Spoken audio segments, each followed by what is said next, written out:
ASC Coaching Institute, your gateway to success. Hello दोस्तों, कैसे हैं आप सब लोग। और स्वागत है आपका आफ्टर स्कूल क्लासेस यानी कि एएससी कोचिंग सेंटर में। और मैं हूं आपका एजुकेटर, मैं हूं आपका इंग्लिश एजुकेटर राजा उवैस खान। तो आज हम शुरू करने वाले हैं फर्स्ट फ्लाइट क्लास 10 का दूसरा chapter, Nelson Mandela long walk to freedom. तो अब ये जो चैप्टर है लॉन्ग वॉक टू फ्रीडम, ये बेसिकली एक एक्सट्रैक्ट है इनकी जो ऑटोबायोग्राफी है जिसका नाम है लॉन्ग वॉक टू फ्रीडम। तो ऑटोबायोग्राफी क्या होती है? ऑटोबायोग्राफी का मीन्स जो इंसान अपनी लाइफ पर, अपने बारे में जो एक बुक लिखता है उससे ऑटोबायोग्राफी कहा जाता है। और ये जो एक इस चैप्टर का नाम है लॉन्ग वॉक टू फ्रीडम, तो ये क्यों इन्होंने इसको नाम दिया है अपनी ऑटोबायोग्राफी को? क्योंकि इन्होंने काफ़ी संघर्ष किया, लड़ाई लड़ी। और साउथ अफ्रीका के हैं ये नेल्सन मंडेला। और साउथ अफ्रीका में तकरीबन 3 दशकों तक वाइट रूल रहा, यानी कि वहाँ पर काफ़ी भेदभाव रहा।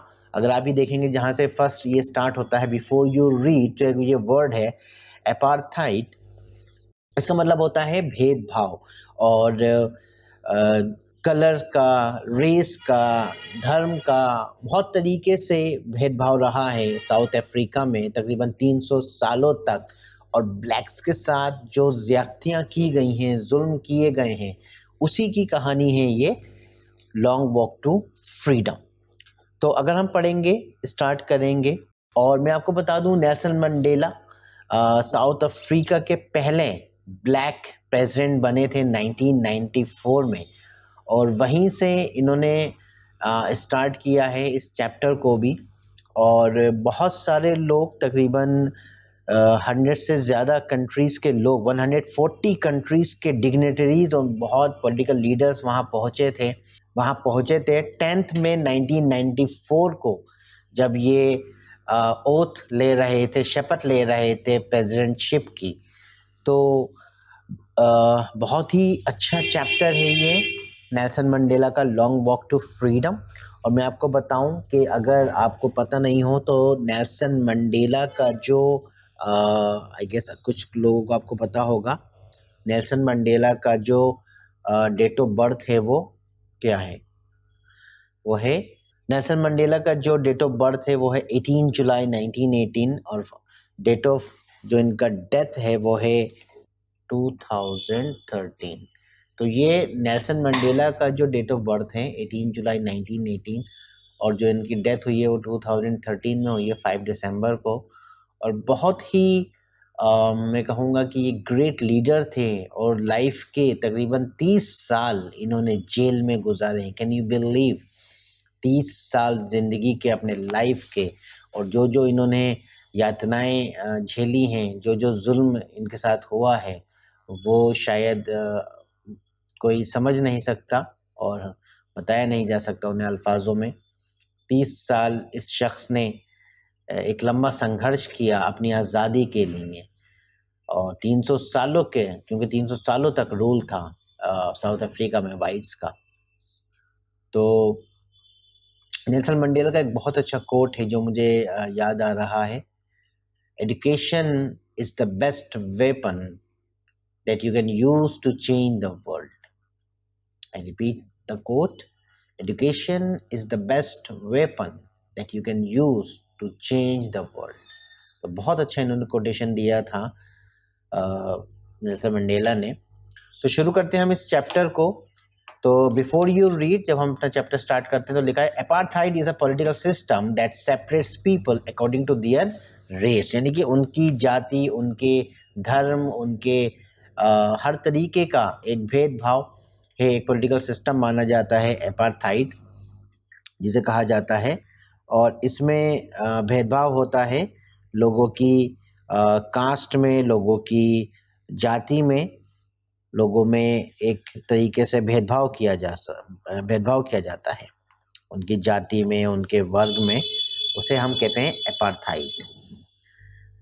कैन यू से which of 3 countries named below had such a political system until very recently? अभी बहुत रिसेंटली तक रहा है ये सिस्टम कौन सी कंट्री हो सकती है? United states of America, south Africa और ऑस्ट्रेलिया। तो द आंसर इज ऑस्ट्रेलिया। तो करेक्ट आंसर इज ऑस्ट्रेलिया। आगे बढ़ते हैं। लिखा है have you heard of Nelson Mandela? क्या आप जानते हैं नेल्सन मंडेला को, या आपने सुना है उनके बारे में? Mandela and his African National Congress, इनकी पार्टी का नाम था African National Congress, spent a life time fighting against apartheid, जिन्होंने पूरी जिंदगी गुजार दी लड़ते हुए इस अपार्थाइड, इस सिस्टम के अगेंस्ट जो इनसे भेदभाव किया जाता था, रंग का यानी कि काले सफेद का भेदभाव था। Mandela had to spend 30 years in prison। देखिए 30 साल गुजारे इन्होंने जेल में। Finally, democratic elections were held in South Africa in 1994 and Mandela became the first black president of a new nation। तो एक नई शुरुआत, एक नया जो इलेक्शन हुआ, फर्स्ट डेमोक्रेटिक इलेक्शन हुआ है साउथ अफ्रीका में 1994 में। और सोचिए कितना लेट हुआ। थैंक गॉड कि इंडिया में 1947 में ही सारी चीज़ें डिसाइड हो गई थी और 1951-52 में फर्स्ट डेमोक्रेटिक इलेक्शन हुए थे इंडिया में। और देखिए साउथ अफ्रीका में कब हुए हैं? 1994 में। In this extract from his biography, मैंने बताया आपको ऑटोबायोग्राफी है इनकी, और ये जो चैप्टर है ये एक एक्सट्रैक्ट है, छोटा सा सारांश है, छोटा सा अंश है इनकी किताब का, जिसका नाम है long walk to freedom. Long walk ही कहेंगे क्योंकि 30 साल तक तो ये जेल में रहे, तो पूरी ज़िंदगी इनकी इसी स्ट्रगल में, इसी संघर्ष में, इसी लड़ाई में गुजरी है, इसलिए इसको नाम बहुत अच्छा दिया है long walk to freedom.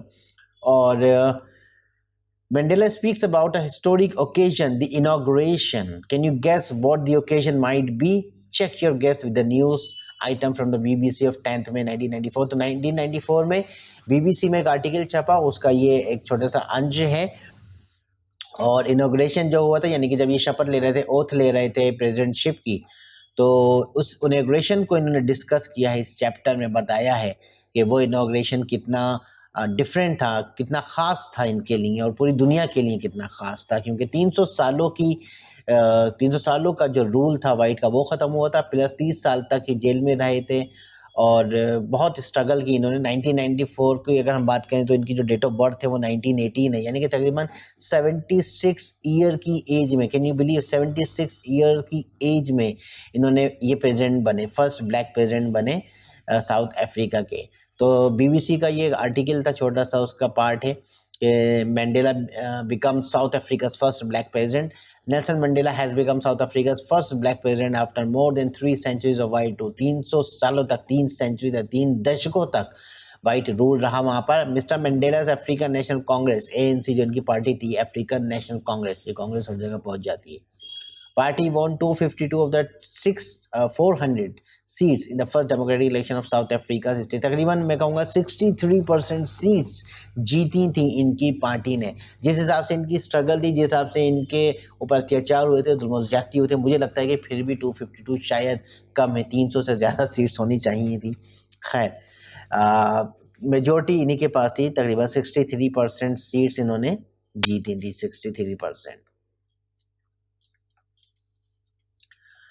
The inauguration ceremony took place in the Union Buildings Amphitheater in Pretoria today, attended by politicians and dignitaries from more than 140 countries around the world। तो जो एक जहाँ पे ये इनॉग्रेशन सेरेमनी हुई वो एक amphi theatre है। एम्फी थिएटर क्या होता है? एम्फी थिएटर बेसिकली एक ऐसी बिल्डिंग होती है जिसमें आपने देखे होंगे सीट्स होती हैं, रोज होती हैं, लेकिन उस पर छत पर कोई भी कोई वो नहीं होता, मतलब वो बंद नहीं होता, आउटडोर टाइप का होता है, बहुत खूबसूरत दिखता है।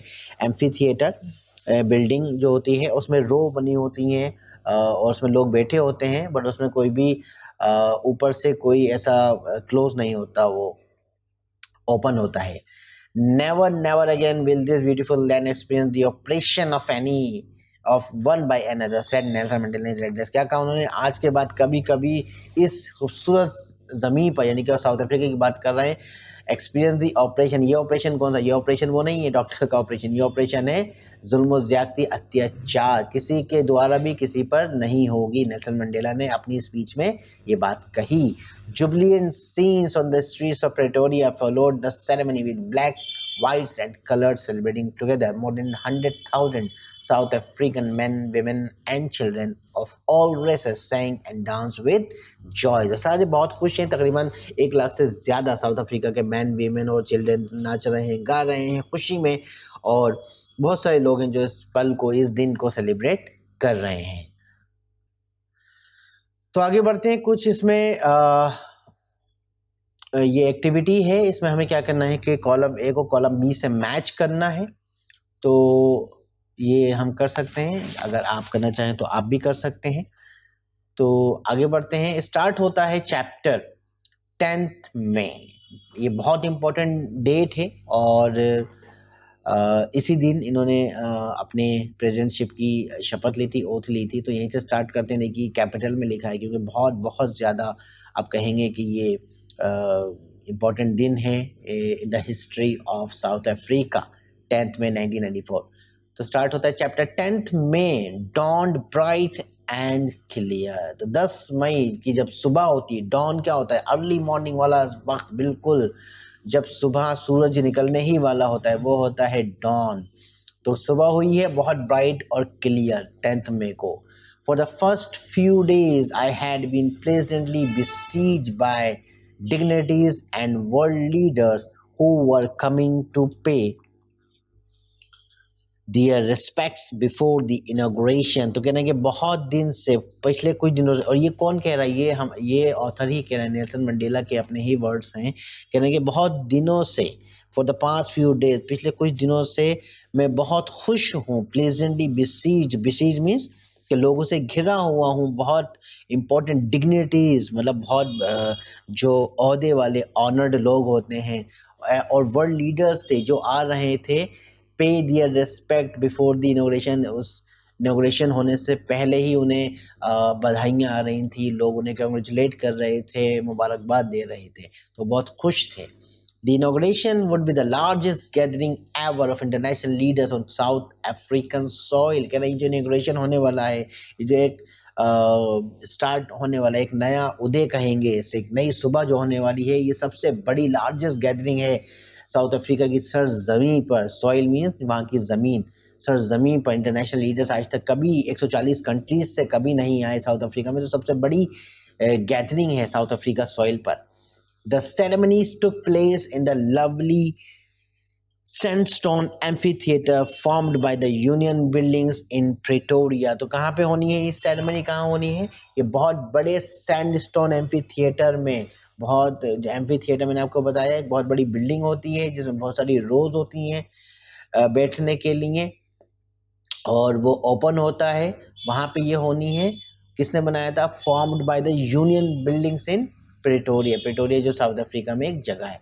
For decades this had been the seat of white supremacy, and now it was the site of a rainbow gathering of different colors and nations for the installation of South Africa's first democratic non-racial government। ये important है, non-racial government, बिना किसी भेदभाव के, बिना किसी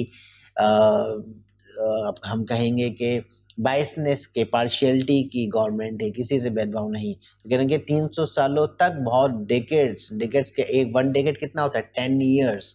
तो सालों तक, बहुत सारे दशकों तक ये जो जगह थी, ये वाइट सुप्रीमेसी यानी कि सफ़ेद लोग जो थे उनकी एक तरीके से सुप्रीमेसी थी, उनकी ही सारी चीज़ें उनके अंडर कंट्रोल थी, उनका ही रूल था। लेकिन अब जो हैं चीज़ें बदल रही हैं और साउथ अफ्रीका की पहली डेमोक्रेटिक और नॉन नेशनल गवर्नमेंट बनने जा रही है। On that lovely autumn day, I was accompanied by my daughter ज़ेनानी। इस इतने बेहतरीन दिन, खूबसूरत दिन में वो किसके साथ हैं? अपनी डॉटर ज़ेनानी के साथ हैं। और ऑन द पोडियम, और कौन है उनके साथ? Mister de Klerk was the first sworn in as second deputy president। तो पहले किसने ओथ ली? कौन लेंगे?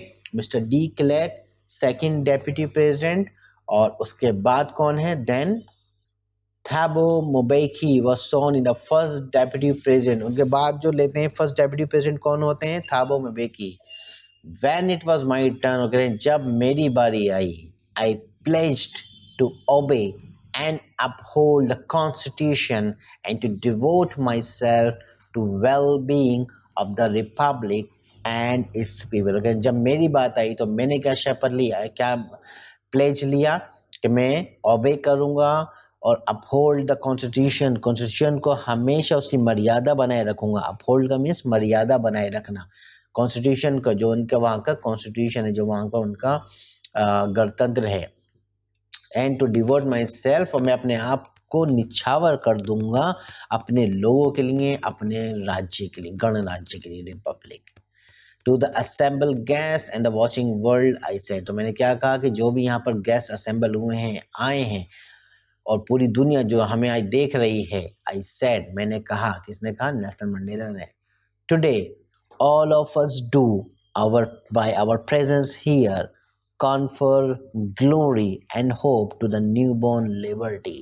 तो आज हम सब क्या करने आए हैं यहाँ पर? अपनी प्रेजेंस हमने यहाँ पर दिखाई है। हम सब यहाँ पर आए हैं, क्यों आए हैं? ताकि हम दे सकें कॉन्फर ग्लोरी एंड होप, नाम दे रखे, ऊंचाइयाँ दे सकें, उम्मीद हम दें इस न्यू बॉर्न लिबर्टी को, जो हमारी एक आज़ादी हमें नई मिली है, जो हमने एक तरीके से पैदा की है आज़ादी, तो हम उसे बहुत अच्छे से कर सकें। Out of the experience of an extra ordinary human, out of the experience of an extraordinary human disaster that lasted too long must be born a society of which all the human will be। तो अभी तक जो चीज़ रही है, जो experience रहा है पिछले 300 सालों का, और उसमें से एक एक्स्ट्रा ऑर्डिनरी ह्यूमन डिज़ास्टर रहा है। क्यों एक्स्ट्रा ऑर्डिनरी ह्यूमन डिज़ास्टर रहा है? क्योंकि इस लेवल की इतनी ज़्यादा जुल्म ज़्यादती उनके साथ हुई है कि जिसको बयान नहीं कर सकते। एक्स्ट्रा ऑर्डिनरी लेवल की, बहुत ज़्यादा। एक तो नॉर्मल होती है, ठीक है, किसी को आपने मान लीजिए लेट्स सपोज, कभी कभी होता है हमारी सोसाइटी में, हम लोग देखते हैं कि किसी गरीब को मार दिया, निकाल दिया, अपने मतलब लोग पास में नहीं बिठाते हैं या इंसल्ट कर देते हैं, ये थोड़ा सा ऑर्डिनरी चीज़। लेकिन एक्स्ट्रा ऑर्डिनरी, इतना ज़्यादा मानना कि वो मर ही जाए, और इतना ज़्यादा उनके साथ जुल्म ज़्यादती करना, और ऐसे ऐसे काम कराना जो एक इंसान कर भी नहीं पाए, और ऐसी कंडीशंस में, वर्स्ट कंडीशंस में, भूखे प्यासे, विदाउट क्लोथ्स, विदाउट वाटर, कि बस इंसान बस कहे कि मुझे अब मौत दे दीजिए, तो वो वाली जब कंडीशन आ जाती है तो उसे एक्स्ट्रा ऑर्डिनरी ह्यूमन डिजास्टर कहा गया है, जो बहुत सालों तक चली। That lasted too long must be born a society of which all humanity will be proud. और उसमें से एक सोसाइटी हमने जो अब जो आई है, अब जो पैदा हुई है, उस पे सारी इंसानियत को गर्व होगा। We who were outlaws not so long ago have today been given the rare privilege to be host to the nations of the world on our soil। तो हम यानी कि जो who were outlaws not so long ago, यानी कि हमें जो हम जुल्म ज़्यादती के शिकार थे बहुत समय तक, आज हमें एक ही इतनी अच्छी प्रिविलेज मिली है, हमें एक तरीके से हमें एक मौका मिला है होस्ट करने का, जो हमारी दुनिया से, हमारी सरज़मीं पर, साउथ अफ्रीका की सरज़मीं पर इतने सारे मेहमान आए हैं, तो हमें उन्हें होस्ट करने का, वेलकम करने का मौका मिला है। We thank all of our distinguished international guest for having come to take possession with the people of our country of what is after all a common victory for justice, for peace, for human dignity। तो हम सब को आज ही मौका मिला है। मैं thank करता हूँ सारे इंटरनेशनल डिस्टिंग्विश बहुत ही इम्पोर्टेंट गेस्ट जो आए हैं, हमारी कंट्री में आए हैं, और मैं उनके लिए एक कॉमन विक्ट्री जो हमारी हुई है हम सब के लिए, जिसमें न्याय, शांति और इंसानियत शामिल है। We have at last achieved our political emancipation। Emancipation means freedom from restriction। Finally हमने achieve कर ली एक political आज़ादी, political freedom। We pledge ourselves to liberate all our people from the continuing bondage of poverty, deprivation, suffering, gender and other discrimination। और हम कसम खाते हैं, हम शपथ लेते हैं कि हम अपने आप को आज़ाद करेंगे, अपने लोगों को आज़ाद करेंगे इस गरीबी से, इस जो सफ़र किया है उन्होंने, जो चीज़ें उन्होंने झेली हैं, जो भी उनकी सफरिंग रही हैं, चाहे वो जेंडर वाली हों, चाहे वो अदर किसी भी तरीके का डिस्क्रिमिनेशन हो, किसी भी तरीके का भेदभाव हो या पक्षपात उनके साथ हुआ है, हम उन सब के कसम खाते हैं, प्लेज करते हैं, शपथ लेते हैं कि इन सबसे लोगों को आज़ादी दिलाएंगे। Never, never and never again shall it be this beautiful land will again experience the oppression of one by another। और कभी कभी कभी नहीं ऐसा होगा आज के बाद कि किसी भी इंसान को, किसी भी इंसान के दूसरे के द्वारा किसी भी तरीके का उस पर अत्याचार हो या जुल्म ज़्यादती हो। The sun shall never set on so glorious a human achievement। और ये जो हमारी शपथ है ये हमेशा हमेशा हमेशा सही रहेगी। Let freedom reign, God bless Africa. यानी कि हमेशा आज़ादी का रूल रहे। रेन मीन्स रूल रहे, और गॉड ब्लेस अफ्रीका यानी कि ऊपर वाला भी अफ्रीका को क्या करे, भला करे। A few moments later, we all lifted our eyes in awe as a spectacular array of South African jets, helicopters, and troop carriers rode in perfect formation over the Union Building। और थोड़ी ही देर बाद जैसे ही हमने ऊपर देखा, हम लोगों ने एक बहुत ही बेहतरीन जो एक सीन था, स्पेक्टेकुलर, शानदार, अमेजिंग, जो साउथ अफ्रीकन जेट्स, यानी जो जैसा हमारे इंडिया में होता है, हम कभी 15 अगस्त में, 26 जनवरी हम देखते हैं हमारे एयरप्लेन्स, हमारी इंडियन एयरफोर्स के जो प्लेन्स होते हैं वो कितनी खूबसूरत तरीके से, बहुत तरीके से जो हैं कुछ चीज़ें करते हैं। और वैसे ही आसमान में जो साउथ अफ्रीकन जेट्स थे, हेलीकॉप्टर्स थे और दूसरे ट्रूप थे, रोर कर रहे थे, मतलब दहाड़े मार रहे थे, बेहतरीन फॉर्मेशन बना रहे थे यूनियन बिल्डिंग्स के ऊपर। सब लोगों ने देखा तो बहुत ही खूबसूरत ये नज़ारा रहा होगा। और उन्होंने जिस तरीके से कुछ करतब दिखाए होंगे या जो भी अमेजिंग डिस्प्ले किया होगा उन्होंने चीज़ों का, कि अपनी पावर दिखाई जाती है। It was not only a display of pin point precision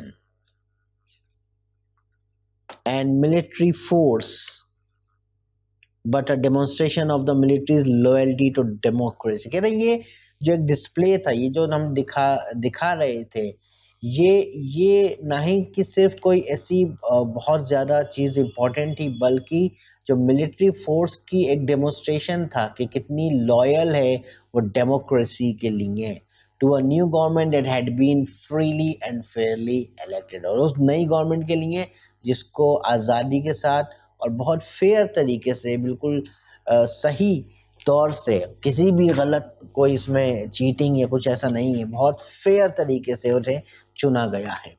only moments before the highest generals of the South African defence force and police, their chest bedecked with ribbons and medals from days gone by, saluted me and pledged their loyalty। और बहुत कुछ ही देर बाद जो बहुत बड़े बड़े उनके general से, चाहे वो डिफेंस के हों, आर्मी के हों, पुलिस के हों, और उनके सीनों पर जो मेडल्स लगे होते हैं, रिबन्स लगे होते हैं, और वो आए और उन्होंने नेल्सन मंडेला को सल्यूट किया और शपथ ली कि वो उनके लिए लॉयल रहेंगे, उनकी गवर्नमेंट के लिए लॉयल रहेंगे। I was not unmindful of the fact that not so many years before they would not have saluted but arrested me। और कह रहे हैं लेकिन मैं ये भूला नहीं था, मैं इस चीज़ से भी अवेयर था कि कुछ ज़्यादा वक्त पहले, कुछ साल पहले ही यही लोग कहते हैं ना कि सल्यूट तो छोड़िए, इवन उन्होंने उनको अरेस्ट कर लिया था। और सेम लोग थे, वही जनरल से, वही पुलिस थी, वही आर्मी थी। तो देखिए क्या चेंज आता है एंड कितना बड़ा चेंज आया, और पावर क्या चीज़ होती है फाइनली। बट ये चीज़ रातों रात नहीं हुई। इस फ्रीडम में, इस स्ट्रगल में एक बहुत बड़ा सेक्रीफाइस होता है, सालों की मेहनत होती है, सेंचुरीज, दशक लग जाते हैं। जैसे इंडिया को भी अपनी आज़ादी लेने में 200 साल लगे ब्रिटिशर से, ऐसे ही साउथ अफ्रीकन जो पहली गवर्नमेंट ये बनी है, डेमोक्रेटिक गवर्नमेंट, इनको भी 300 साल बहुत यातनाएं, मैं कहूँगा कि, और बहुत जुल्म ज़्यादती झेलना पड़ी। Finally, a chevron of Impala jets left a smoke trail of the black, red, green, blue and gold of the new South African flag। और फाइनली फिर उन्होंने देखा कि बहुत सारे और जेट्स ऊपर से ही जो एक स्मोक छोड़ते हैं, और कौन कौन से कलर का था वो, black, red, green, blue and gold of the new south African flag. जो साउथ अफ्रीका फ्लैग में जितने कलर्स हैं उतने ही कलर्स के स्मोक जेट्स ऊपर आसमान में दिख रहे थे कि वो अपनी टेल से उसे रिलीज कर रहे थे। The day was symbolized for me by the playing of our two national anthems and the vision of white singing Nkosi, Sikel, Africa and black singing Die Stem। तो दो नेशनल एंथम्स वहाँ play हुए थे, एक whites का था और एक ब्लैक का, और दोनों वाइट्स वाला अपना नेशनल एंथम गा रहे थे और ब्लैक्स अपना गा रहे थे। The old anthem of the Republic, although that they neither group knew the lyrics of the anthem they once despised, they would soon know the words by heart। यानी कि ये जो दोनों ही नेशनल एंथम थे और किसी भी ग्रुप को, चाहे वो ब्लैक्स का हो चाहे वो वाइट का हो, उन्हें नहीं पता था, ज़्यादा वो फैमिलियर नहीं थे लिरिक्स से, लेकिन उन्हें बहुत जल्दी ही बाय हार्ट ये चीज़ याद हो जाएगी। On the day of the inauguration, I was overwhelmed. Overwhelmed means बोला बहुत strong emotion, बहुत ये जो कहते हैं ना कि बहुत ज़्यादा खुशी जब होती है उसे कहा जाता है overwhelmed। On the day of inauguration, I was overwhelmed with a sense of history। मतलब इतने ज़्यादा इमोशनल हो रहे थे कि पहले क्या था और आज क्या है। In the first decade of the 20th century, a few years after the bitter Anglo-Boer War and before my own birth, the white-skinned peoples of South Africa patched up their differences and erected a system of racial domination against dark-skinned peoples of their own land। तो पहले कुछ दशकों में 20th century क्या देखा था इन्होंने कि कुछ ही सालों बाद जो एंग्लो बोअर वार हुई थी और इनकी बर्थ से पहले तो जो वाइट स्किन्ड पीपल थे, जो वाइट पीपल थे साउथ अफ्रीका के, उन्होंने क्या किया था, अपने जो भी डिफरेंसेस थे, जो भी एक दूसरे में चीज़ें थी, मतलब एक दूसरे से मिलते नहीं थे, वो सारे डिफरेंसेस को पैचअप कर लिया था and erected a system of racial domination against dark skin peoples of their own land. और उन्होंने क्या किया था, एक ऐसा सिस्टम बना लिया था जो बहुत ज़्यादा डिस्क्रिमिनेशन करता था dark skin people of their own land, अपनी ही सरजमी, अपनी ही कंट्री के, अपने ही मुल्क के लोग जो डार्क स्किन थे, ठीक है ब्लैक थे, लेकिन उनके खिलाफ बहुत ज़्यादा डिस्क्रिमिनेशन उन्होंने किया था। The structure they created form the basis of one of the harshest most inhuman societies the world has ever known. और ये जो स्ट्रक्चर तैयार हुआ था, ये जो उन्होंने एक चीज़, एक सिस्टम बनाया था, ये शायद दुनिया के इतिहास में, इंसानियत के इतिहास में सबसे ज़्यादा हार्श, निर्दयी, मोस्ट इनह्यूमन, यानी कि इससे ज़्यादा कहते नहीं कि बिल्कुल भी इंसानियत को जिसे कहते हैं ताक पे रख देना, बिल्कुल सब कुछ भूल जाना, society the world has ever known. दुनिया में शायद ही आज तक किसी को इसके बारे में पता चला हो या वो लोग जानते हो। तो इतनी ज़्यादा जुल्म और ज़्यादती से कहते हैं ना कि किसी को भी कभी भी मार देना, उठा के ले जाना, गुलामी कराना, ऐसे ऐसे काम कराना कि जो इंसान की बर्दाश्त के, इंसान की बिल्कुल ही वो ना कर पाए, बिल्कुल इम्पॉसिबल टास्क कराना, बहुत ज़्यादा हार्श कंडीशंस कर देना। तो बहुत ज़्यादा जुल्म ज़्यादती हुई साउथ अफ्रीका में। Now in the last decade of the 20th century and my own 8th decade as a man, that system had been overturned forever and replaced by one that recognized the rights and freedoms of all peoples regardless of the color and the skin। तो कह रहे हैं अब जो system है, जो last पहले decade में बहुत ख़तरनाक था और लास्ट डेकेड में क्या है 20th सेंचुरी के, जिसमें मेरा खुद का 8th डेकेड, मैंने कहा ना ये तकरीबन 76 ईयर्स की एज में प्रेसिडेंट बनने जा रहे हैं, तो इनका भी तो 8th डेकेड हुआ ना, यानी कि 1 decade is equal to 10 years, तो लगभग 8th डेकेड इनका स्टार्ट हो चुका है। तो उसमें क्या हुआ, एक ऐसा सिस्टम आया है जिसमें वो हमेशा रहेगा और उसने एक ऐसे सिस्टम को रिप्लेस किया है जिसमें हर किसी के अधिकारों का, हर किसी के आज़ादी का, चाहे वो किसी भी कलर, किसी भी स्किन का हो, ब्लैक हो या वाइट हो, उन सबको एक समान माना जाएगा, किसी के साथ भी कोई भी भेदभाव नहीं किया जाएगा। That day had come through the unimaginable sacrifices of thousands of my people. कहना ये दिन ऐसे नहीं आया, ये आया है हजारों लोगों की कुर्बानी के बाद of my people. My people means black people. हजारों लोगों की कुर्बानी के बाद ये दिन आया है. कोई भी लड़ाई इतनी आसानी से नहीं आती है, बहुत मुश्किल होता है, बहुत टफ होता है, बहुत चेंजेस, बहुत ज़्यादा बलिदानों के बाद एक लड़ाई जीती जाती है. तो इन्होंने भी हजारों लोगों का बलिदान दिया है साउथ अफ्रीका में, ब्लैक्स का specially. People who suffering and courage can never be counted और रिपेड. और जिनकी जो हिम्मत और जो उनकी सहनशीलता थी उसको कभी भी किसी भी तरीके से ना ही गिना जा सकता है और ना ही उसको चुकाया जा सकता है उनके एहसान को. I felt that day. और मैंने उस दिन यानी कि 10th मई की बात कर रही हूँ, उस दिन मैंने ये बात महसूस की. As I have on so many other days that I was simply the sum of all those African patriots who had gone before me. और मैं कुछ खास तो नहीं, लेकिन मैं सिर्फ वैसा ही था. मैं सिर्फ उन सारे पैट्रियट्स, उन सारे देशभक्तों का मैं एक निचोड़ ही हूँ जो मुझसे पहले इस दुनिया से जा चुके थे. That long and noble line ended and now began again with me. वो नोबल लाइन यानी कि जो पिछले इनके पेरेंट्स होंगे, इनके ग्रैंड पेरेंट्स होंगे और इनके एंसेस्टर्स रहे होंगे, फोर फादर, जिन्होंने लड़ाई लड़ी 300 सालों तक. तो कह रहे हैं वो नोबल लाइन, आपने उसको पूरी जनरेशन को बता रहे हैं कि कितनी नोबल रही, कितनी हम्बल रही, कितनी उन्होंने उनमें सहनशीलता थी जो उन्होंने इतनी लंबी लड़ाई लड़ी. I was pained that I was not able to thank them and they were not able to see what their sacrifices had wrought.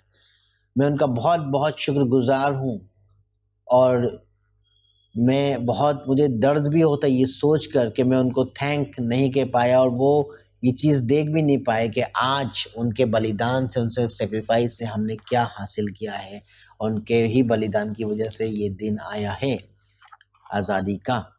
The policy of apartheid created a deep and lasting wound in my country and my people. जो ये apartheid है, जो भेदभाव की जो एक system था, इसने बहुत गहरा और बहुत टाइम तक रहने वाला ज़ख्म मेरे लोगों पर, मेरे कंट्री पर डाला है कि घाव पता नहीं कब भरेगा. All of us will spend many years. हम लोग बहुत साल शायद गुजारेंगे, if not generations, यानी कि पीढ़ियाँ दर पीढ़ियाँ, recovering from that profound hurt. शायद उससे हमें रिकवर होने में, उससे हमें कहते हैं ना ठीक होने में, उससे उस घाव के भरने में शायद पीढ़ियाँ गुजर जाएंगी. जो इतना डीप हर्ट हुए हैं हमें बहुत गहरे घाव हैं हमारे. क्योंकि जाहिर सी बात है जब आप अपने हज़ारों लोग खो देते हैं अपनी कम्युनिटी के, तो और आपको एक आज़ादी मिल भी जाती, फिर भी कहीं ना कहीं आपको वही चीज़ रहती है कि काश वो लोग भी दिन देख पाते और वो आज फिर आपके साथ नहीं होते हैं. तो बहुत बड़ा लॉस होता है, ये बहुत बड़ा एक सेक्रीफाइस होता है. But the decades of operation and brutality had another unintended effect, and that was that it produced the Oliver Tambo, the Walter Sisler, the Chief Leithleys, the Yusuf Dados, the Brom Fishers, the Robert Stugars of our time. ये सब उन लोगों के नाम बता रहे हैं ये, और कह रहे हैं ये जो क्रूरता, अत्याचार, ऑपरेशन अत्याचार, ब्रूटैलिटी, क्रूरता, निर्दयता जो हमने देखी डिकेड्स तक, सालों तक, दशकों तक, और अनइंटेंडेड इफेक्ट जो इसके हम पर बहुत ज़्यादा गहरे प्रभाव हैं.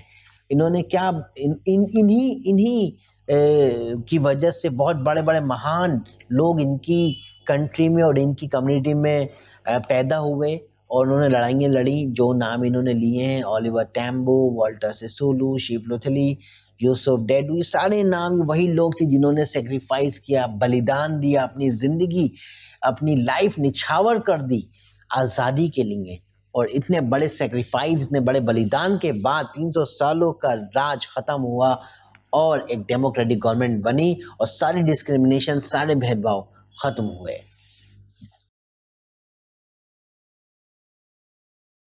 और फिर वो कहते हैं कि man of such extraordinary courage, wisdom and generosity that their like may never be known again। वो कह रहे हैं कि इतने महान लोग, एक्स्ट्राऑर्डिनरी उनमें साहस, हिम्मत, समझदारी, अक्लमंदी, जेनरोसिटी, दयालुता, कि शायद इस तरीके के लोग अब दोबारा इस धरती पे शायद ही पैदा हों। Perhaps it requires such depths of oppression to create such heights of character। तो कह रहे हैं शायद फिर इसी तरीके का अगर जुल्म ज़्यादती दोबारा एक बार होती है तो ही ऐसे कैरेक्टर के लोग, ऐसे महान लोग, ऐसे लोग शायद ही इस धरती पर दोबारा पैदा होंगे। My country is rich in the minerals and gems that lie beneath its soil, but I have always known that its greatest wealth is its people, finer and truer than the purest diamond।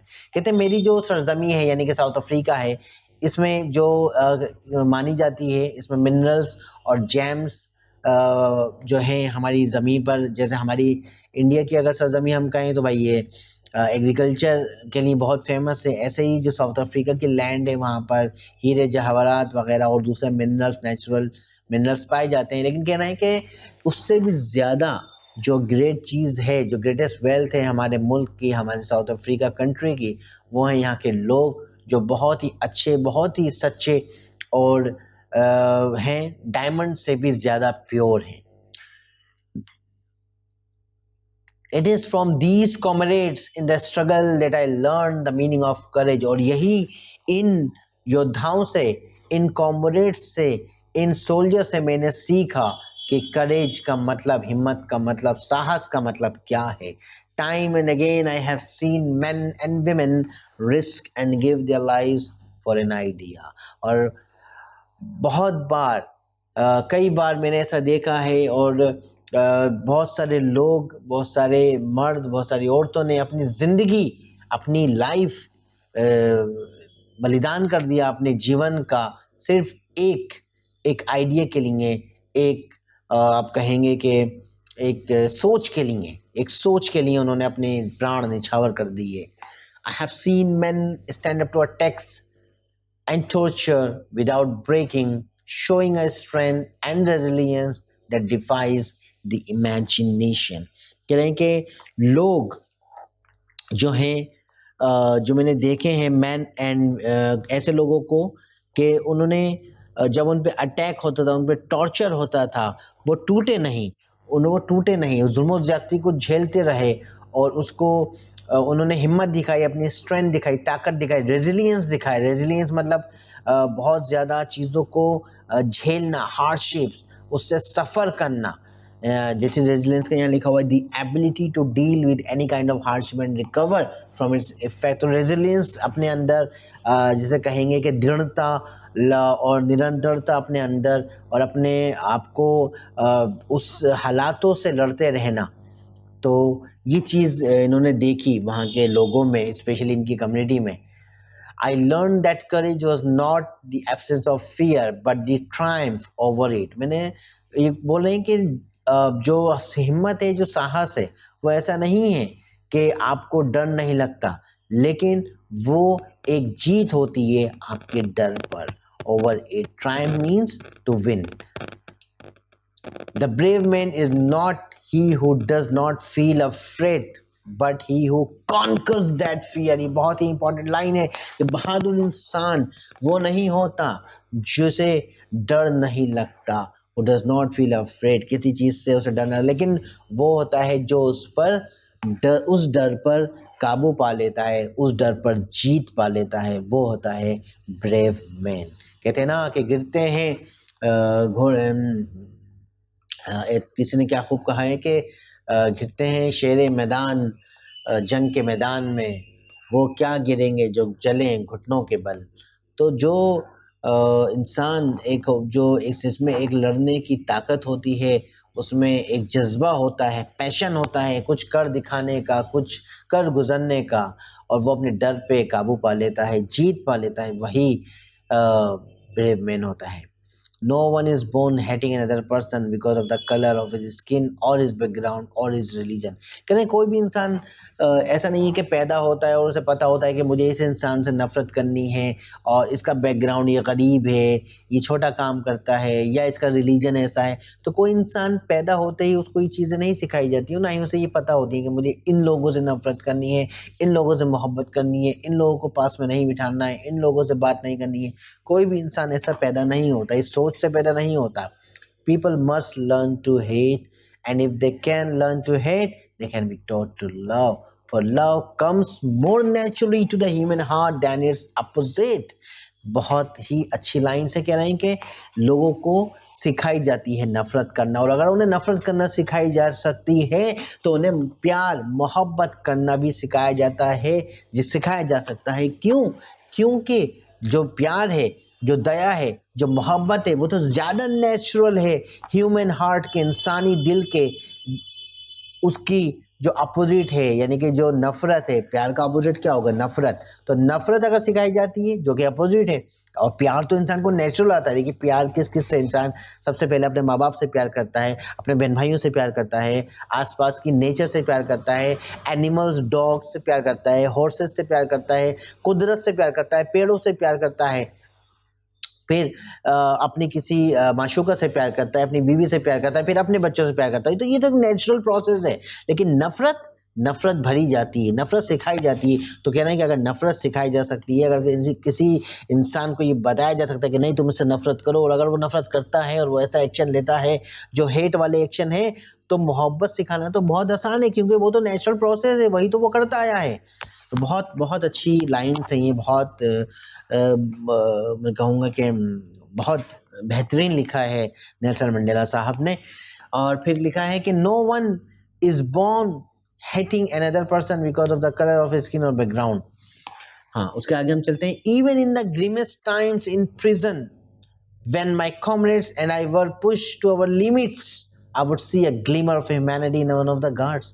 कह रहे जब बहुत ही grimmest time, बहुत ही कठिनाई, बहुत ही harsh, बहुत ही ख़राब time, बहुत ही डरावना फ्राइटफुल टाइम, जब मैं और मेरे कॉमरेड्स यानी कि मेरे साथी, जब हमारी लिमिट्स को पुश किया गया, यानी कि हमें इतना मारा जा रहा था, इतना टॉर्चर किया जा रहा था कि जहां इंसान टूट जाता है कि नहीं बस अब बर्दाश्त नहीं हो रहा, अब नहीं हो सकता, इससे ज़्यादा किसी को टॉर्चर आप नहीं कर सकते, वो बस कहेगा कि मुझे आप मार दीजिए। तो जब इस हद तक किसी को टॉर्चर किया जाता है तो भी कह रहे हैं कि तब भी मैंने एक ऐसा गार्ड था जिसकी आंखों में एक चमक देखी थी, और वो चमक इंसानियत की चमक थी कि उस इंसान को शायद इन लोगों पे तरस आ रहा था, यानी उन कंडीशंस में भी इन्होंने वो चीज़ महसूस की। Perhaps just for a second, हो सकता है शायद वो एक सेकंड के लिए ही हो, लेकिन कहीं ना कहीं इन्होंने वो चीज़ फील की। But it was enough to reassure me and keep me going. लेकिन वो एक सेकंड की जो एक होप थी, उम्मीद थी, इंसानियत थी उस गार्ड की आंखों में जो इन्होंने फील की, और वही एक इतनी सी एक सेकंड की उम्मीद इनके लिए बहुत थी, एक बहुत बड़ा मोटिवेशन था इनके लिए, और अपनी लड़ाई को कंटिन्यू रखने के लिए। तो बहुत बड़ी बात है कि 30 साल तक ये जेल में रहे, और कह रहे हैं कि वो एक सेकंड की जो मुझे उम्मीद दिखी उस गार्ड की आंखों में, जो मेरे लिए एक दया भाव दिखा, एक इंसानियत दिखी, और उस एक सेकंड के जो इंसानियत इन्होंने फील की, महसूस की, उसकी वजह से इन्हें हिम्मत मिली, इन्हें मोटिवेशन मिला कि नहीं मैं अपनी लड़ाई लड़ूंगा और इसे कंटिन्यू रखूंगा, और मैं टूटूंगा नहीं, और मैं हार नहीं मानूंगा। तो बहुत ही एक मैं कहूँगा कि ये मोटिवेशनल स्टोरी है, और बहुत प्रेरणा हमें इस स्टोरी से मिलती है। फिर आगे कहते हैं कि man's goodness is a flame then can be hidden but never extinguished। कहना है मेन इंसान की जो अच्छाई होती है एक वो फ्लेम की तरह होती है, एक क्या कहते हैं लो की तरह होती है। जैसे हम मोमबत्ती को जलाते हैं, जो उसमें से एक लो निकलती है जिससे रोशनी फैलती है, उसकी तरह होती है, जो छुपाई तो शायद जा सकती लेकिन बुझाई नहीं जा सकती, बट नेवर एक्सटिंग्विश्ड। कुछ देर के लिए शायद वो छुप सकती है लेकिन उसे बुझाया नहीं जा सकता। फिर आगे बात करते हैं, छोटे छोटे पार्ट्स हैं जो इन्होंने अपनी ऑटोबायोग्राफी से लिए हैं। तो फिर अपने बात करते हैं अपने पेरेंट्स की, अपनी फैमिली की। क्या बताते हैं कि इन लाइफ जिंदगी में क्या होता है कि every man has twin obligations, हर इंसान की दो तरीके की ऑब्लिगेशंस होती हैं। ऑब्लिगेशन मतलब जिम्मेदारियां होती हैं, रिस्पॉन्सिबिलिटीज होती हैं। एक ऑब्लिगेशंस टू हिज फैमिली, एक जो जिम्मेदारी होती है वो उसके फैमिली के लिए होती है, उसके पेरेंट्स के लिए, उसकी बीवी के लिए, उसके बच्चों के लिए। And he has an obligation to his people, his community, his country. दूसरी जो जिम्मेदारी होती है वो होती है उसकी, उसके लोगों के लिए, उसके देश के लिए, उसकी कम्युनिटी के लिए। ये दो तरीके की ऑब्लिगेशंस होती हैं किसी भी इंसान की। In a civil and human society, each man is able to fulfill those obligations according to his own inclinations and abilities. और हमारी सोसाइटी में, इंसानों की सोसाइटी में ये जो दोनों obligations होती हैं और हर इंसान जो होता है ये फुलफिल करता है, इन जिम्मेदारियों को निभाता है अपनी काबिलियत और अपनी टेंडेंसी, जो उसका बिहेवियर होता है उसके अकॉर्डिंग, कि उसका झुकाव किस तरफ कितना है। किसी का दुनिया की तरफ झुकाव ज़्यादा है तो वो दुनिया में ज़्यादा अपनी जिम्मेदारी निभाता है अपनी काबिलियत के अकॉर्डिंग, अपनी एबिलिटीज़ के अकॉर्डिंग। जब गांधी जी थे तो गांधी जी का जो झुकाव था, इंक्लिनेशन था, वो दुनिया के लिए, लोगों के लिए ज़्यादा था। इसलिए उन्होंने अपनी ज़्यादातर जिम्मेदारी में कहूँगा अपने प्राण निछावर कर दिए, अपनी ज़िंदगी को मैं कहूँगा कि अपने आप को उन्होंने एक तरीके से डिवोट कर दिया था कंट्री के लिए। तो इसी तरीके से हर इंसान की दो रिस्पॉन्सिबिलिटीज होती हैं, एक उसकी फैमिली के लिए और एक उसके मुल्क, उसके लोगों के लिए, उसकी कंट्री के लिए। But in a country like South Africa it was almost impossible for a man of my birth and colour to fulfil both of those obligation. लेकिन कह रहे हैं साउथ अफ्रीका जैसी कंट्री में, और जिन जिन जिन हालातों में ये पैदा हुए थे, 80-90 साल पहले की बात कर रहे हैं ये, क्योंकि अभी 76 ईयर्स के हो चुके हैं, उन हालातों में मुझ जैसे आदमी के लिए जो एक ऐसी कंट्री में उस टाइम पैदा हुआ था जब हालात बहुत ख़राब थे, और एक हम लोग जो ब्लैक थे, डार्क पीपल थे, हम जैसे लोगों के लिए दोनों ही ऑब्लिगेशंस को निभाना इम्पॉसिबल था। In South Africa a man of colour who attempted to live as a human being was punished and isolated. तो साउथ अफ्रीका में उस टाइम में क्या होता था कि हम लोग होते थे, डार्क पीपल होते थे, अगर वो सही और शराफत की ज़िंदगी जीना चाहते थे तो उन्हें टॉर्चर किया जाता था, पनिश किया जाता था, एंड आइसोलेटेड, और उन्हें अकेले कहीं जेल में बंद कर दिया जाता था या उन्हें कहीं भी अलग थलग कर दिया जाता था। In South Africa, a man who tried to fulfill his duty to his people was inevitably ripped from his family and his home and was forced to live a life apart. और कहना south Africa जैसी country में उन दिनों में क्या होता था कि जो इंसान कोशिश करता था कि नहीं चलो ठीक है मैं अपनी कंट्री के लिए, अपने लोगों के लिए कुछ करूं, अपनी कम्युनिटी के लिए कुछ करूं, उसको जानबूझकर अपनी फैमिली से दूर कर दिया जाता था, उससे घर से दूर कर दिया जाता था और फोर्सफुली उसको अलग कर दिया जाता था कि वो अलग ज़िंदगी गुजारेगा। यानी कि ये वही बात है कि टॉर्चर किया जाता था, जेल में डाल दिया जाता था या कहीं दूसरी जगह उसको फैमिली के साथ नहीं रहने दिया जाता था। A twilight existence of secrecy, a twilight existence of secrecy and rebellion. तो क्या होता था फिर इंसान जो क्या करता था, रेबेल करता था। रेबेल मीन्स, रेबेल क्या होता है कि वो विद्रोह करता था। जाहिर सी बात है जब आप उसे सही से इज्जत से नहीं जीने देंगे, उसकी फैमिली से दूर रखेंगे, उसको जो कुछ नहीं किया है फिर भी उसे टॉर्चर, उसे पनिश करेंगे, तो वो क्या करेगा, वो रिबेल करेगा, वो विरोध करेगा।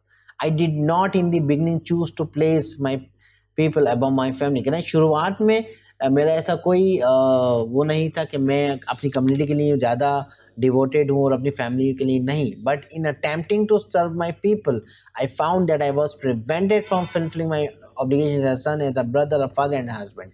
लेकिन जब हल्के हल्के मैंने लोगों में घुलना मिलना शुरू किया और मैंने देखा कि मेरी कम्युनिटी में प्रॉब्लम्स हैं, उनके साथ अत्याचार हो रहा है, जुल्म ज़्यादती हो रही है, तो फिर मुझे लगा कि मेरी जो दूसरी पहली ऑब्लिगेशन थी एक सन होने के नाते, एक भाई होने के नाते, एक फादर होने के नाते और एक हस्बैंड होने के नाते, वो मैं नहीं निभा सकता था। I was not born with a hunger to be free. कहने मैं जो था, I was not born with a hunger to be free. मैं जब कहना स्टार्टिंग में जब मेरी पैदाइश हुई थी, जब मैं छोटा था, तो मैं ऐसा नहीं था कि मैं बहुत ज़्यादा चाहता था कि नहीं मुझे फ्रीडम चाहिए, मुझे फ्रीडम चाहिए, और ऐसे कोई मुझे भूख नहीं थी उसकी। नहीं, I mean he means to say कि ऐसा कुछ स्टार्टिंग में इनका माइंडसेट नहीं था कि इनको आज़ादी के लिए लड़ाई लड़नी है। I was born free in every way that I could know. कह रहे फ्री तो मैं पैदा हुआ था, लेकिन उस तरीके से फ्री हुआ था जितना मैं जानता था, क्योंकि बचपन में कोई इंसान स्टार्टिंग में न्यू बॉर्न बेबी है, 2 4 5 साल 8 साल, कितना जानेगा वो, कितना समझेगा चीज़ों को, कितना हालातों को समझेगा कि हमारे साथ क्या हो रहा है, हमारी हिस्ट्री में क्या हुआ है, पहले के हमारे लोगों के साथ क्या अत्याचार हुए और क्या हो रहा है, वो कितनी अंडरस्टैंड कर पाएगा एक छोटा बच्चा। Free to run in the fields near my mother's hut, free to swim in the clear stream that ran through my village, free to roast mealies under the stars and ride the broad backs of slowing bulls. तो कह रहा है मैं free था, सिर्फ खेलने खाने के लिए खेलता था। मदर्स हट यानी कि मेरी जो माँ का घर था, वहाँ पर नदी में नहाते थे गांव में, और रोस्ट मिलीज चिकन वगैरह खाना वगैरह खाते थे, और अंडर द स्टार्स रात में ride the broad backs of slow moving bulls के पीछे बैठकर जो भी बच्चों की एक्टिविटीज़ होती हैं, खेलने की, शरारत करने की, वो सारी चीज़ें करते थे। तो उस सेंस में तो ये फ्री थे। As long as I obeyed my father and abided by the customs of my tribe, I was not troubled by the laws of man or God. तो जब तक मैं कहना मान रहा था और फॉलो कर रहा था अपने फादर को और मेरी ट्राइब यानी कि जो मेरी सोसाइटी थी उसके कस्टम को, उसके रीति रिवाजों को मैं मान रहा था, मुझे किसी भी तरीके की परेशानी नहीं हुई, ना ही जो इंसानों के लोग थे यानी जो गवर्नमेंट के लोग थे, ना ही गॉड के। तो किसी तरीके की कोई प्रॉब्लम नहीं हुई है, होती भी नहीं है, बचपन में क्या दिक्कत होगी, कोई प्रॉब्लम नहीं होगी। It was only when I began to learn that my boyhood freedom was an illusion. और जब मुझे पता चला कि जो मेरा बॉयहुड बचपन का जो एक फ्रीडम था वो एक धोखा था, वो एक दिखावा था, वो मेरा एक वहम था, illusion.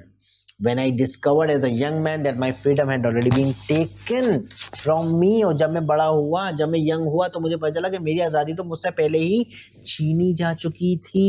That I began to hunger for it, और फिर मुझे सोचा कि नहीं, अब तो मुझे इसके लिए लड़ना पड़ेगा। At first, as a student, I wanted freedom only for me, only for myself. तो कह रहे हैं जब मैं स्टूडेंट था तो मैं आज़ादी चाहता था सिर्फ मेरे अपने लिए, कि मुझे अपने लिए अपना खुद आज़ाद होना है। The transitory freedoms of being able to stay out at night, read what I pleased and go where I chose. वो कौन सी आज़ादी थी कि भाई मैं जहाँ चाहूँ रात गुजारूँ, स्टे आउट करूँ नाइट में, जो चाहे मैं पढ़ूँ, जहाँ चाहूँ मैं जाऊँ, इस टाइप की आज़ादी। और बाद में क्या हुआ, later as a young man in Johannesburg, South Africa में है ना जोहानिसबर्ग, और बाद में क्या हुआ जोहानिसबर्ग में, आई yearned for the basic and honorable freedoms of achieving my potential, of earning my keep, of marrying and having a family, the freedom not to be obstructed in a lawful life. और बाद में क्या हुआ, Johannesburg में जब मैं young था तो मेरी सारी फ्रीडम्स जो मैं कर सकता था, जो मैं लाइफ में जो भी अचीव कर सकता था, जो भी मेरी क्वालिफिकेशन थी, जो भी मैं अर्निंग कर सकता था, या जिससे भी मैं शादी करना चाहता था, या अपनी फैमिली को एक तरीके से अच्छे से एक रिस्पेक्टफुल मैनर में रखना चाहता था, वो जो फ्रीडम थी वो उस पर मेरी बहुत सारी पाबंदियां लगाई गई। Obstructed in a lawful life. जो लॉफुल लाइफ होती है एक नॉर्मल इंसान की, देखिए एक नॉर्मल सिटीजन होता है किसी कंट्री का, तो उसके कुछ राइट्स होते हैं, वो नॉर्मल अपनी लाइफ गुजारता है, पढ़ाई करता है, जॉब करता है, शादी करता है, अपनी फैमिली के साथ एंजॉय करता है। लेकिन वो जो थी वहाँ बहुत सारी इंस्ट्रक्शन, बहुत सारी रेस्ट्रिक्शंस, मैं कहूँगा सॉरी रेस्ट्रिक्शंस, बाधाएं लगाई गई। But then I slowly saw that not only was I not free, but my brother and sister were not free. तो बाद में फिर मुझे हल्के हल्के देखा कि सिर्फ मैं ही नहीं बल्कि मेरे भाई बहन भी फ्री नहीं थे, किसी भी तरीके से आज़ाद नहीं थे। I saw that it was not just my freedom that was curtailed, but the freedom of everyone who looked like I did. सिर्फ मेरी आज़ादी को कम नहीं किया गया था, छीना नहीं गया था, बल्कि उन सभी लोगों को की आज़ादी को छीना गया था जो मेरे जैसे ही थे, मेरे जैसे ही दिखते थे, यानी कि मेरे ही कलर के थे, मेरे ही रेस के थे, dark people. That is when I joined in African National Congress. तब इन्होंने ज्वाइन की African National Congress party, and that is when the hunger for my own freedom became the greater hunger for the freedom of my people. और तब जो मेरी आज़ादी की लड़ाई थी वो क्या बनी, वो सारे ही लोगों की आज़ादी की लड़ाई बन गई। तो अब अपनी आज़ादी के लिए नहीं बल्कि लोगों की आज़ादी के लिए ये इन्होंने फाइट करना स्टार्ट किया था, लड़ना स्टार्ट किया था। It was this desire for the freedom of my people to live their lives with dignity and self-respect that animated my life। और ये अब मेरी सिर्फ एक ही इच्छा थी, एक ही ख्वाहिश थी कि मेरे लोगों की आज़ादी, उनकी ज़िंदगी की, उनकी इज़्ज़त की, उनकी सेल्फ रिस्पेक्ट की आज़ादी के लिए मैं लड़ना चाहता था। That animated my life, और ये मेरी लाइफ का हिस्सा बन गया। That transformed a frightened young man into a bold one। और इसकी वजह से जो एक इंसान जो शायद कहीं ना कहीं डरा सा था, सहमा सा था, और वो बन गया into a bold one, एक बहादुर, एक निडर और एक बस जिसे कहते हैं कि लड़ने वाला इंसान। That drove a law abiding attorney to become a criminal। यानी कि अपने आप को कहने पहले में सही थी बातें, हर चीज़ फॉलो कर रहे थे, सारे लॉ फॉलो कर रहे थे, लेकिन अब वो लॉ अबाइडिंग पर्सन क्या बन गया? एक क्रिमिनल बन गया। लेकिन किसकी नज़र में क्रिमिनल बन गया? उन लोगों की जो रूल कर रहे थे, यानी वाइट की। क्रिमिनल ऐसा नहीं कि किसी का मर्डर कर दिया, क्रिमिनल इन सेंस के उन लोगों के लिए वो क्रिमिनल बन गया। क्योंकि अभी तक जब तक वो उसे टॉर्चर कर रहे थे, जब तक उसे डिस्क्रिमिनेट कर रहे थे, वो कुछ नहीं कह रहा था, अपनी आवाज़ नहीं उठा रहा था, तब तक वो उनके लिए ठीक था। और जैसे ही उसने अपनी आवाज़ उठाई, अत्याचारों के ख़िलाफ़ अपनी आवाज़ बुलंद की, बस वो उनके लिए क्रिमिनल बन गया। That turned a family loving husband into a man without a home. वो इंसान जो अपनी फैमिली के लिए डिवोटेड था, प्यार करता था, और एक बहुत प्यारा लवेबल हस्बैंड था, वो क्या बन गया? Man without a home. क्योंकि घर छोड़ना पड़ा यानी कि फैमिली से दूर हो गया। That for the life loving man to live like a monk. और जो इंसान अपनी ज़िंदगी से प्यार करता था, सबके साथ खुश रहता था, वो एक मंक यानी कि एक तरीके से वो बन गया, क्या बोलेंगे, साधु बन गया, संत बन गया। जो क्योंकि साधु संत अपने लोगों से दूर रहते हैं, अकेले रहते हैं। तो इस तरीके से एग्जाम्पल उन्होंने अपने आप को कंपेयर किया है।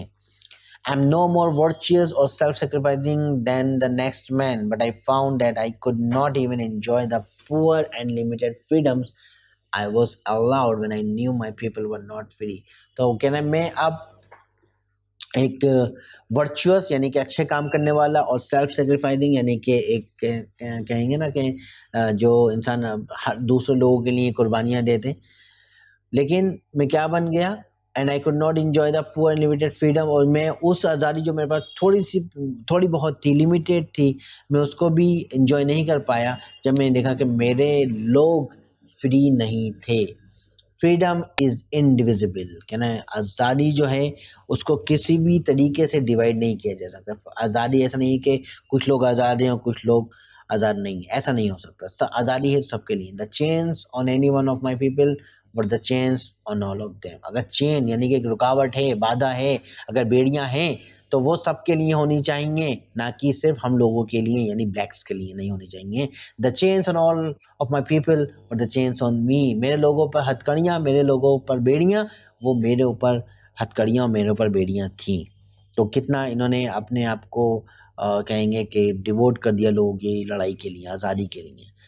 I knew that the oppressor must be liberated just as surely as the oppressed। Oppressor कौन होता है? जो जुल्म ज़्यादती करता है, और ऑप्रेस्ड कौन होता है? जिस पर जुल्म ज़्यादती होती है। तो कहते हैं मुझे पता था कि जो जुल्म ज़्यादती करने वाला इंसान है उसे भी आज़ादी चाहिए, as surely as the oppressed। जैसे कि एक जो इंसान जिस पर जुल्म ज़्यादती हुई है। A man who takes away another man's freedom is a prisoner of हेटेड। और जो इंसान दूसरे की आज़ादी छीन लेता है वो भी प्रिजनर है। लेकिन किस चीज़ का प्रिजनर है? वो नफ़रत, उसके दिमाग में जो नफ़रत है, जो दिमाग से निकल नहीं रही है, वो अपनी मानसिकता में, अपने जो मन में नफ़रत लिए जी रहा है, वो भी एक तरीके का कैदी है। क्योंकि वो उस मानसिकता से बाहर नहीं आ पा रहे हैं, उस नफ़रत से बाहर नहीं आ पा रहा है। He is locked behind the bars of prejudice and narrow mindedness. और वो जो है वो लॉक्ड है, किन किन चीज़ों में लॉक है? बिहाइंड द बार्स यानी कि किस जेल में बंद है वो? Prejudice, a strong dislike without any good reason. यानी कि जब हम किसी के साथ भेदभाव करते हैं, पक्षपात करते हैं, प्रिजुडाइज मतलब भी यही होता है, भेदभाव करना, डिस्क्रिमिनेशन करना।